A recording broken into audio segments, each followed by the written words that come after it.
మరొక ఉత్తరం చూద్దాం గురుగారు. ఈ ఉత్తరాన్ని శారద గారు విజయనగరం నుంచి రాస్తున్నారు. జీవితంలో ఎదురయ్యే ప్రతి సమస్యకు గీతలో పరిష్కార మార్గం చూపించారా? భగవద్గీతలో మొట్టమొదటిది విషాదయోగం.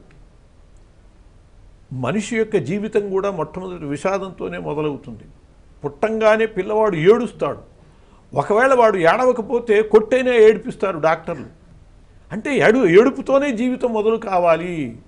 అందువలనే భగవద్గీతలో కూడా అథ ప్రథమోధ్యాయ అర్జున విషాదయోగ, విషాదయోగంతోనే మనిషి యొక్క జీవితం మొదలవుతుంది. విషాదయోగంతోనే భగవద్గీత ఆరంభమైంది. అంటే మనిషి యొక్క జీవితానికి అది ప్రేరకం.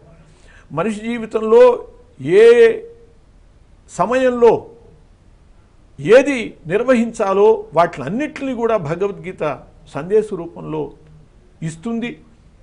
అందువల్ల ఒక మనిషి యొక్క జీవితానికి కావలసినటువంటి పరిపూర్ణమైనటువంటి ప్రేరణ భగవద్గీతలో ఉన్నది. అందువల్ల ఆ భగవద్గీత తత్వాన్ని అర్థం చేసుకుంటే ఉపనిషత్ సారమంతా కూడా దాంట్లో ఉన్నది. వేదం యొక్క సారం ఉపనిషత్తులు అయితే ఉపనిషత్ సారం భగవద్గీత. సర్వోపనిషదో గావో దోగ్ధా గోపాలనందన పార్థో వత్స సుధీర్భోక్త దుగ్ధం గీతామృతం మహత్ అని గీతని ఒక అమృతంతో పోల్చారు. ఉపనిషత్తులు అనే గోవుల నుంచి స్వీకరించినటువంటి పాలు, ఆవు పాలు అన్నీ దూడ తాగుతుందా? దూడ నిమిత్తం మాత్రమే.